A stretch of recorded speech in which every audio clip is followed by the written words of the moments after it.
Hi friends, welcome back to another episode of Generation Tech. My name is Alan. The Jedi Order, the Star Wars equivalent to Central African warlords.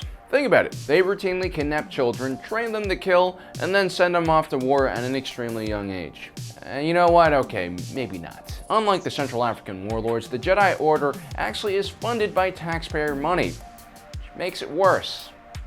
Anyway, every month or so, we like to talk about the Jedi here on Generation Tech, and we offer you guys a more objective and unbiased view of the Jedi Order. Because let's be honest, 90% of the Jedi videos on HoloTube are made by Republic propagandists. Open your eyes. We've all been bombarded since childhood with stories about the many heroic deeds of the Jedi. But have you guys heard of all the terrible things the Jedi Order have done? No? Well, that's most likely because the Jedi Order has burned records of all of their terrible past deeds. Anything they haven't burned is most likely kept in that secret part of the library in their Jedi temple. It's also rumored that Yoda keeps an extensive list of all the children he's fathered out of wedlock in the last millennia.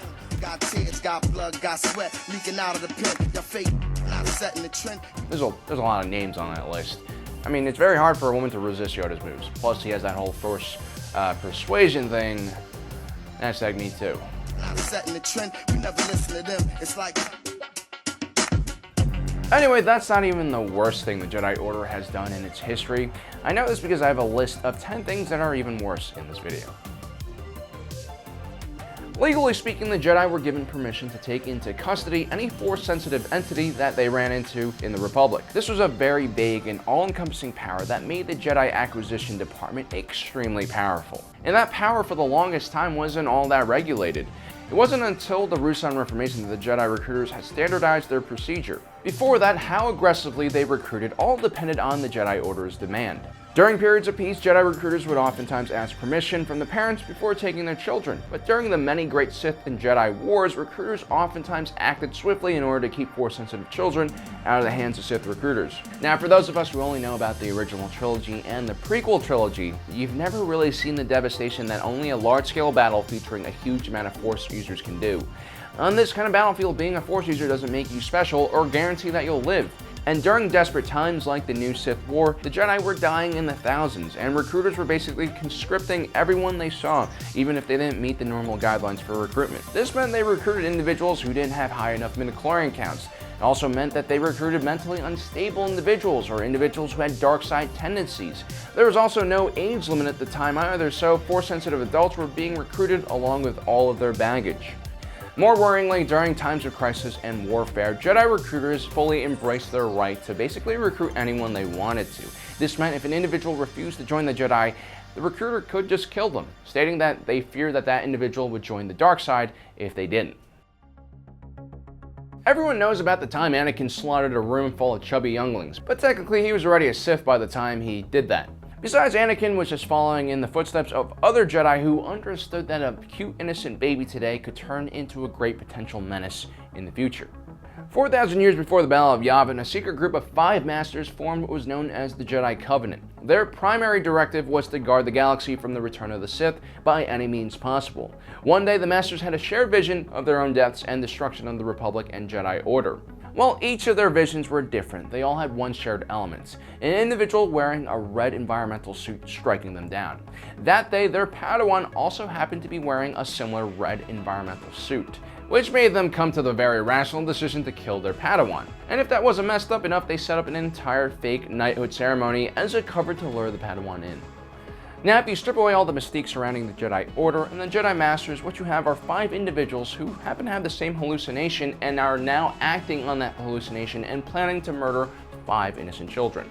If they weren't Jedi, they would be committed to an institution or thrown into jail, possibly executed, depending on the region's capital punishment laws. The fact that these 5 individuals are willing to commit murder based on a very vague hallucination really troubles me. I have crazy dreams all the time after I eat too much crappy Chinese food after midnight. The whole night I'm bombarded by terrifying visions of just the worst things imaginable. But unlike the Jedi, I realize that these dreams and nightmares aren't real. They're just the side effect of bad life choices. Anyway, the Jedi Masters manage to murder 4 of the Padawans, but one gets away, setting off a chain of events that leads to most of the Covenant getting what they deserve. The Jedi role in the Republic changed many times throughout history. Sometimes they took an active role in leading the military, during other times they removed themselves from society and focused more on internal Jedi issues. During the Mandalorian invasion, many younger Jedi decided to join the Republic in the fight against the Mandalorians against the Jedi Council's wishes. Leading these hot-headed Jedi was a man named Revan. Revan and all of his followers soon learned that the Jedi Code wasn't really suitable on the battlefield. And as the war dragged on longer, Revan and his followers began acting more like soldiers rather than Jedi. During one of the most crucial battles of the war on Malachor V, Revan decides to use a super weapon known as the Mass Shadow Generator. The weapon unleashed a tremendous gravity field which destroyed the majority of Revan's fleet along with the Mandalorians. It also rendered the surface of the planet completely sterile. It was perhaps one of the worst friendly fire incidents in the history of the galaxy. Eventually, Revan turns to the dark side and is caught by the Jedi Order. Instead of sentencing Revan to death for his crimes against the Republic or locking him up in the Maw or some other crazy prison, the Jedi decided to take things into their own hands and completely sidestep the Republic judicial system. The Order realized that Revan could give them information about the Sith fleet and teach the Jedi how to defeat them. So the Jedi Council decided to join forces and bombard Revan's mind until his memory is completely washed away. This is the Star Wars equivalent of strapping someone down to a table and then repeatedly bashing their head with a hammer until their memories are all gone. Rest assured, there will be all sorts of permanent debilitating side effects that will follow Revan around for the rest of his life. Not only is this not an ethical way to punish someone, it's also dangerous to let a mass murderer to roam around the galaxy with amnesia while he's slowly regaining his memories. And what's worse is the Jedi Order doesn't warn anyone that this mass murdering war criminal is just wandering around the galaxy. There are many conflicting accounts of how the Sith Order was first started, but most people generally agree that the first Sith were actually a part of the Jedi Order. Legends say that in ancient times, the Jedi, who were called Jedi back then, practiced both sides of the Force and found balance within themselves. The ancient Jedi were all about finding balance. If an individual drifted too far to the dark side or the light side, they would be forced to meditate in a really Force-rich environment until they could balance themselves out. The Jedi, of course, would eventually lose sight of their wise ancient ways and become obsessed with the light side of the Force and sought to destroy anything that was touched by the dark side. It is their inability to compromise with the Jedi who believed in the old ways that drove these Jedi exiles out of the Order.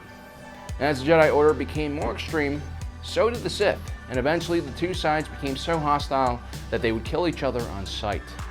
Which is why the Sith rarely ever returned to the light side of the Force. Not only was it a very difficult internal struggle, if a Jedi saw a Sith, they would most likely execute them on sight. It was the Jedi's inability to compromise that created their worst enemy, and the wars between the Jedi and Sith caused more death and destruction than anything else in galactic history. The Jedi technically were supposed to be apolitical. They were supposed to serve the Republic and not their own political interests. But during the height of the Clone Wars, the Jedi Council attempted to depose the Supreme Chancellor, who they suspected was a Sith Lord. Jedi Master Mace Windu almost carried out an extrajudicial execution of the Chancellor before being unhanded by Anakin Skywalker.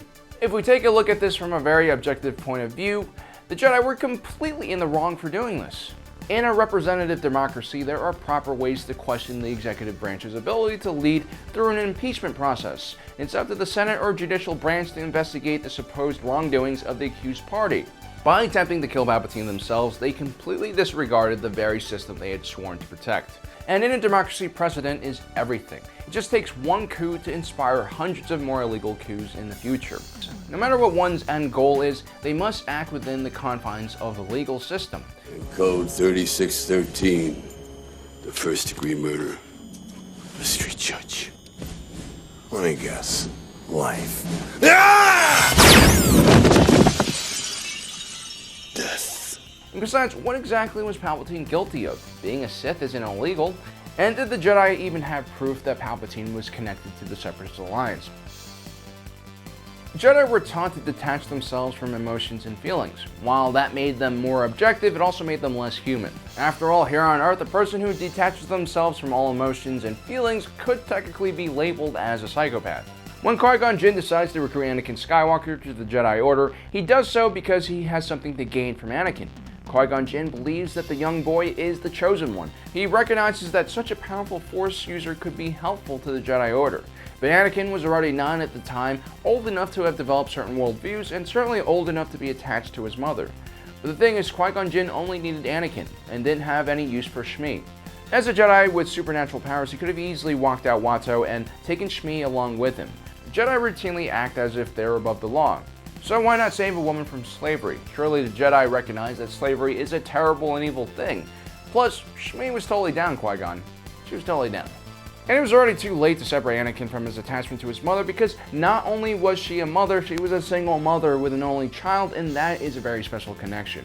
Had Qui-Gon Jinn saved her, most likely she wouldn't have been brutalized by the Sand People. Her death would eventually become one of the catalysts for Anakin's turn to the dark side. When Obi-Wan Kenobi and Qui-Gon Jinn run into Darth Maul, it was the first Sith the Jedi had seen in centuries. Instead of alerting the rest of the Order and the Republic, the Jedi Council decided to keep it a secret. I would argue that it wasn't their decision to make. The rest of the Republic has a right to know that such a great threat has returned to the galaxy. Besides, instead of sending 5 Jedi Masters to confront Palpatine, the Republic could have sent backup to help them out. On top of that, they could have at least notified the rest of the Jedi, which would have made them much more aware of their surroundings. Maybe if all the Jedi were clued in about the situation, they would have noticed something off about Palpatine, or maybe that gigantic clone army that just appeared out of nowhere. The Jedi had a righteous arrogance about them that made people view them differently. Plainly speaking, they could get away with things that lesser beings would get jailed for, or worse. During the Battle of Ryloth, Anakin Skywalker pretended to surrender to the Separatist blockade commander by offering a Venator-class Star Destroyer with all of its crew as prisoners. Under a flag of truce, Anakin proceeds to ram that ship into the blockade, destroying the central Separatist flagship and nearly killing the Separatist leader in the process. Had the Separatists done something like that to the Grand Army of the Republic, they would have been labeled as a war criminal. But of course we have a double standard because Anakin is a Jedi. You also had other Jedi like Obi-Wan Kenobi who used lethal force in a situation where he could have easily disarmed an aggressor. Then we have other Jedi like Ezra Bridger, who was a part of a plan to lure all Imperial forces on Lothal into one place so the Rebel could blow them up. This was a complete massacre, not the actions of a peacekeeper, but the actions of a criminal or terrorist.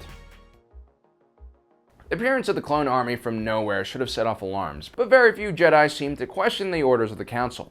And what's worse, most Jedi leaders treated the clones under their command as expendable units, not individuals with their own personality. Now I guess that's forgivable for the average commander who isn't force sensitive, but the Jedi were force sensitive, and they could detect that each one of these clones had individual identities. Yet still the Jedi agreed to lead these slave soldiers into war, sending thousands of them to their deaths on risky missions and poorly planned battles. While the Jedi made great combatants, they didn't necessarily have the skills or experience to command troops in battle. Then you had Jedi generals like Krell who needlessly sent his men on suicide missions because of his hatred of clones. The Jedi more than anyone should know how dangerous it is to sacrifice one's principles. And that's exactly what they did when they got involved with that clone army. And boy did they pay for it. Now guys, I don't hate the Jedi, I actually like the faction. Obi-Wan Kenobi is one of my favorite characters in Star Wars, but I think it's about time we destroy this illusion that they are perfect figures devoted purely to good. Such generalizations are dangerous. We have to realize that most Jedi were actually just ordinary individuals with Force powers. And not all Jedi were good, and not everything they did benefited society. And that kind of almost applies to everything in the Star Wars galaxy and our own. Generally, I think it's always a good idea to look at people as individuals. That way we're never disappointed by our preconceived notions of them. And if that's something you guys think that you can agree with, well, you should probably subscribe to this channel. And yes, I'm talking to you, Steve. I know you've been watching a few of our videos now and you still haven't subscribed, and honestly, it's making British Ben sad. Don't make British Ben sad. Subscribe. Well, thanks for joining us today. If you're watching this, you are Generation Tech.